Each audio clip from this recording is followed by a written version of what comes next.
Hello everyone. The following is a brief overview of the Diamond 2B flight vehicle and this family of vehicles' third integrated flight test event 2C.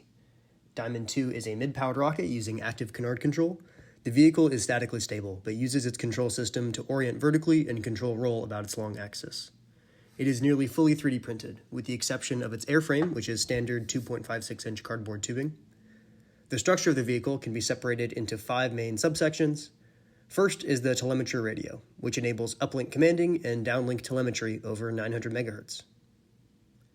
In the avionics bay is the flight computer, which performs guidance, navigation, control, and communications tasks and controls all the other subsystems. Above that is the control actuator assembly, which houses the servos and the mechanism to control the canards. In the middle is the recovery section, which contains the vehicle's 24-inch parachute. And at the back is the fin and motor mount assembly, which is a single large 3D printed structure comprised of both the aft fins and the motor mount. The vehicle flies on 24mm commercial rocket motors.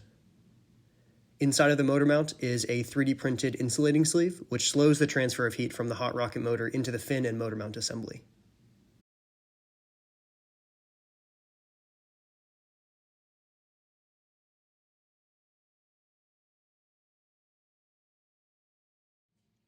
These photos are actually from a previous test event 2B, and show a slightly different configuration with smaller canards and a shortened nose cone, but these images show the integrated control and avionics stack, which can be tested separately outside of the vehicle.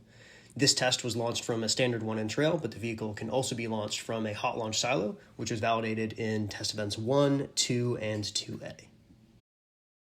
So here is test event 2C, probably the worst recording of a rocket launch I've ever done, but hopefully that'll improve for next time. That thing with the antenna in the middle of the screen is the command interface node. It's the radio device that communicates to the vehicle and receives telemetry from it, and that's connected to the ground control software, which you can see a little bit of in the lower left. Hopefully I'll dive more deep into that in a future video, but that lets me send commands to the rocket itself.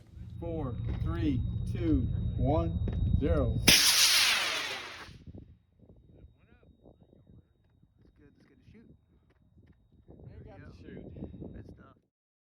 So while this test was a success, for now I think I'm going to retire Diamond 2 and focus my efforts on adapting and expanding the common flight control software for a new generation of vehicles. These include Shock Aces, shown here, which uses larger rocket motors, aft fin control, and a nose-mounted solid attitude control engine system.